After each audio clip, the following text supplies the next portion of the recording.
I'm Jennifer Martin, and I work in government relations at the University of Michigan School of Public Health. And I spent many years in Washington, D.C., working on Capitol Hill and in the White House, and then spent 7 years at a legislative and policy firm.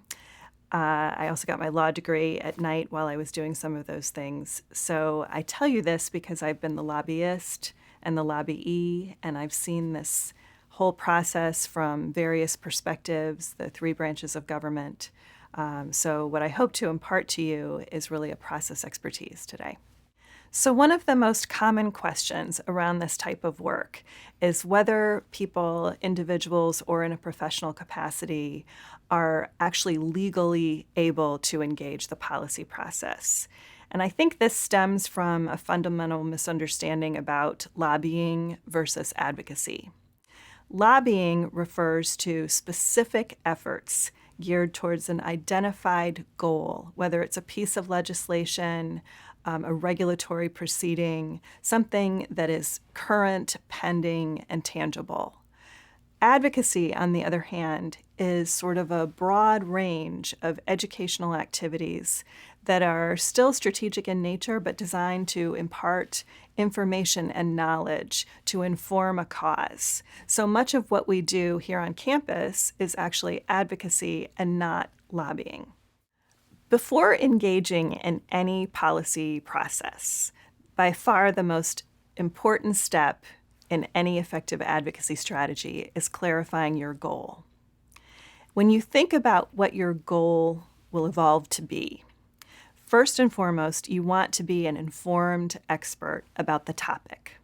You really want to understand both sides of the issues, the pro and the con. You also want to think about short-term goals, intermediate goals, and long-term goals. For example, when we were engaging in the process of enacting the Affordable Care Act, one of the issues was health IT, the electronic medical record. How are we going to transition thousands, millions of physicians' offices across the country in one seamless electronic medical record? So that was something that needed to be incremental.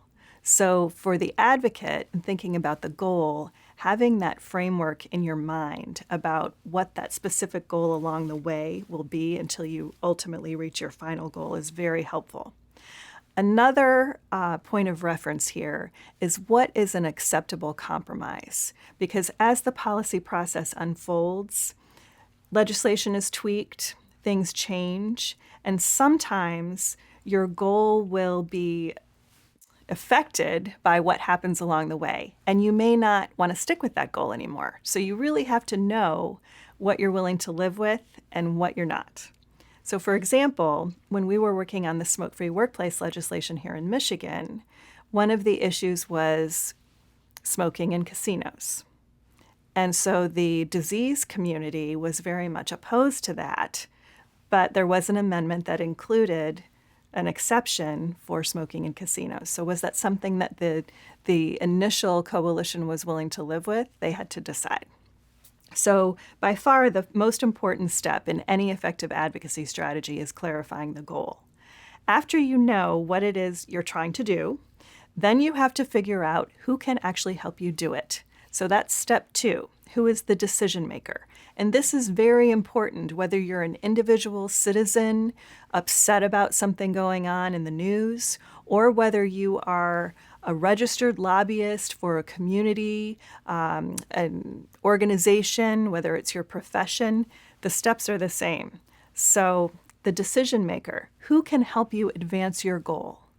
So when you're thinking about legislation in the Affordable Care Act, we were looking at leadership in the House and Senate, the chairs of the relevant committees, the people who were in a position to actually move these things forward. Related to that is another step. Can you identify a champion? And again, this is true whether you're an individual citizen or whether you're working within an organization professionally or otherwise. A champion is a person who is inside the process, who will advance your goal internally and be there, really go into the mattresses for you in the middle of the night when things are getting sliced and diced. That person who is always there for you. And another step is, can you build out a coalition? We're seeing a lot of this now. So who are the other either individuals or organizations that share that goal? What is your message, and how will you communicate it? How will you execute your goal? And then finally, how will you follow up? So those steps in an effective advocacy strategy will apply no matter what the topic and no matter what the setting. So we're seeing incredible momentum across the country, individuals who have never engaged in the policy process before, and they're asking these types of questions all the time now.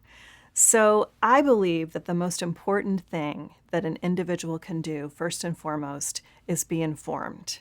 So I'm telling everyone I know to subscribe to paid media, to keep journalism viable as an industry, to be sure that we have in-depth factual reporting on issues so that we have reliable information as sort of our baseline as individuals who want to engage in a meaningful way.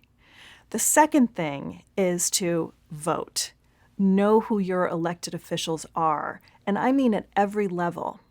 If you're worried about your local animal shelter, who has control over that? Is it the city council? Is it the county commission?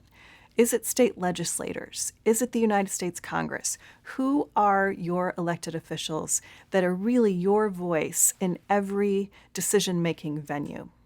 One of the things that we're seeing now that is highly effective is participation in local town hall meetings that your legislators, your constituent legislators are holding. This is enormously important. I believe that the best way that you can voice your support or opposition for something going on in that legislative body is by showing up, having a face-to-face connection with that legislator, communicating your points directly to them. I think this is a better strategy than sending email or writing letters. I do believe that making phone calls has been very important in the last couple of months, but the most important thing is that eye-to-eye contact, that relationship that you develop with the legislator, and that participation in a town hall meeting. When you're thinking about engaging the policy process as an individual, I really want to emphasize that the framework that I just outlined, clarifying the goal, identifying the decision maker, identifying potential champion, building a coalition, all of those steps apply. For example, one of the things that we saw right after the inauguration in January was a massive outpouring of women across the country, joined by men, children, everyone, in literally every city and across the world. So the whole time this was going on, I was asking myself, what's the goal? And it concerned me a lot that there wasn't clarity around the goal. Some of the things that were mentioned were support for women's rights, reproductive health, and it really troubled me that less than a week later, we saw an executive order that went much further than any previous executive order had ever gone. So in thinking about advancing your goal, which, if it was, in fact, reproductive justice, who's the decision maker, I'm just not sure that those marches reach those decision makers. So as an advocate, I try to practice those steps in a very targeted, strategic way so that I have total clarity on the goal. I know exactly who can help move it forward, and I know who can help me move it forward. While there are several things that you can do as an individual concerned citizen activist, I really want to emphasize that affiliating with others, joining a group, creating your own group is critical. The reason for that is that in every topical area, there is an organization that is working 24/7 to advance the goals that you're likely sharing. So for example, the Sierra Club takes the lead on many environmental issues, Planned Parenthood and reproductive health. Those organizations are really grassroots. And what that means is that when there is a pending issue and they are looking to mobilize, They will call upon the members that reside in various congressional districts, legislative districts, and mobilize those people to articulate the goals at the strategically important moment to move that issue forward.